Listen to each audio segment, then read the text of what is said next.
नमस्कार, आप देख रहे हैं नई आवाज न्यूज चैनल। मैं हूं आपके साथ अंशु। रुक करते हैं खबरों की ओर।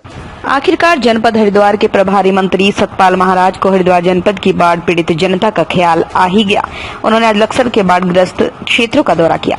प्रदेश के वरिष्ठ कैबिनेट मंत्री सतपाल महाराज जनपद के प्रभारी मंत्री तो है ही, हरिद्वार से उनका विशेष नाता भी है, लेकिन बाढ़ की आफत के बावजूद उन्होंने हरिद्वार जनपद का रुख तक नहीं किया, जिसे लेकर क्षेत्र में सवाल खड़े हो रहे थे।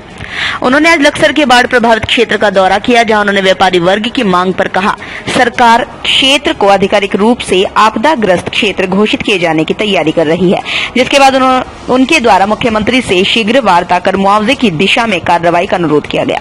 इस दौरान व्यापार मंडल ने कैबिनेट मंत्री को एक ज्ञापन के जरिए व्यापारियों को हुए नुकसान का आकलन कर मुआवजे की मांग की, जिस पर कैबिनेट मंत्री सतपाल महाराज द्वारा शीघ्र मदद का आश्वासन दिया गया। इस दौरान जिला पंचायत अध्यक्ष किरण चौधरी, हरिद्वार के जिलाधिकारी धीराज गर्ब्याल के अलावा अन्य जनपदीय अधिकारी भी मौके पर मौजूद रहे।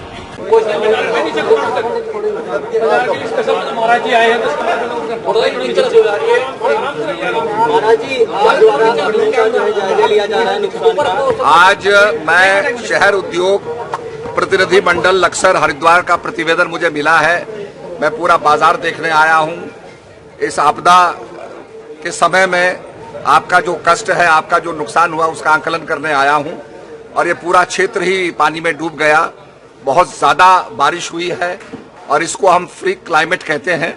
तो इस प्रकार से पूरे क्षेत्र को ही नुकसान हुआ है। तो सबसे पहले तो हमारा काम होगा कि जो पानी में डूब गया है, जो जगह, जो क्षेत्र डूब गया है, उसको आपदाग्रसित क्षेत्र घोषित कराया जाए।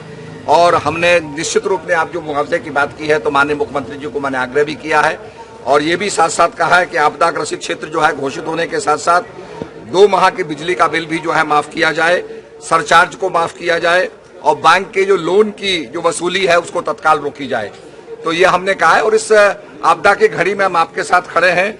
आपको पता है कि जब कॉलोनाइजर्स कॉलोनी बनाते हैं तो निकासी का जो मार्ग है वो बंद कर देते हैं। तो हमें देखना होगा और ये जन जागृति से ये संभव है कि निकासी का मार्ग बंद ना हो, निकासी का मार्ग खुले और ऐसे जगहों पर घर ना बने।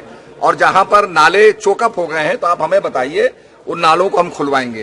तो आप पूरे हम इसका सर्वेक्षण करा करके ताकि निकासी हो सके और दोबारा ऐसी विभीषिका ना हो, तो इसके लिए पूरा इंतजाम हम लोग करेंगे। इस संकट की घड़ी में हम आपके साथ हैं। धामी जी की सरकार आपके साथ खड़ी है। मंत्री जी जो हैं वो इस हरिद्वार जिले के प्रभारी भी हैं और पूरे उत्तराखंड में प्रमुख रूप से हरिद्वार जिला और विशेषकर लक्सर रोड की तहसील ज्यादा प्रभावित हुए हैं।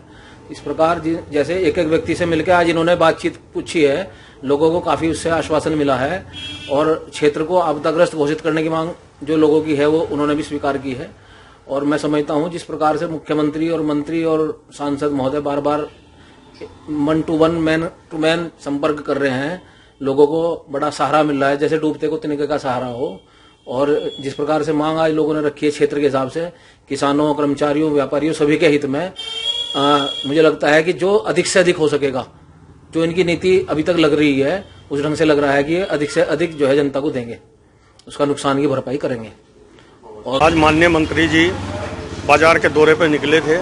अग्रवाल कॉम्प्लेक्स में आए, अंदर बैठकर उनसे काफ़ी देर चर्चा की कि नगर के व्यापारियों को उचित राशि मिले, उचित मुआवजा मिले। लक्सर नगर बाढ़ पीड़ित क्षेत्र घोषित होना चाहिए और बाजार के सब लोगों को एक समान नुकसान, किसी का 1 लाख का, किसी का 10 लाख का, सब लोगों का नुकसान हुआ है। पूरे नगर के लोगों का, नगर के व्यापारियों का नुकसान हुआ है। इसलिए हम लोगों ने ये मांग रखी है कि इसे आपदा घोषित नगर को करा जाए और हर व्यक्ति को, हर व्यापारी को मुआवजा मिले। तो ये थी फिलहाल की कुछ खास खबरें। बाकी खबरों के लिए देखते रहिए नई आवाज न्यूज चैनल। नमस्कार।